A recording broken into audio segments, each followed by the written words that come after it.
And from that, I think it's one of the most exciting things in my career is what's happened on the other side of that discomfort. So I love the fact that you put these two questions on here. The one is what held your career back, and the other one is what has helped you succeed in your career. So, what do you feel held your career back? Um, if it's all right with you, I kind of want to give the same answer for both of those questions. Um, so imposter syndrome, I think, has held me Mhm. back quite a bit. And so I think coming into the industry, not having that same background that a lot of my peers did, gave me a lot of imposter syndrome. I held myself back in my career because of that. And when I recognized that, kind of to your second question there, I decided to push through that. I understood that, there was some discomfort there, but I decided to push through that.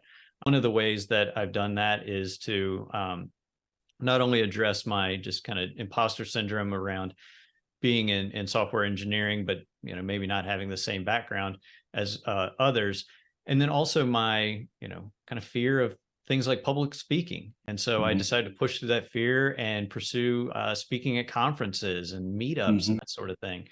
And I just kind of said, well, the heck with it, and went and submitted some proposals and got accepted to speak at some conferences and kind of pushed through that discomfort. Mhm. And from that, I think it's one of the most exciting things in my career is what's happened on the other side of that discomfort. I've had the opportunity to travel nationally and internationally, even with Mhm. my family, to go speak at conferences and meet folks.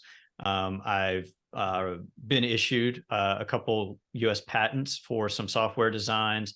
Okay. I've been able to speak with folks like you on Mhm. podcasts and Mhm. webinars and that sort of thing. And so that's really propelled me forward. But I had to face and then kind of push through that Mhm. discomfort of, ultimately imposter syndrome or just, lack of Yeah. confidence in some areas. So.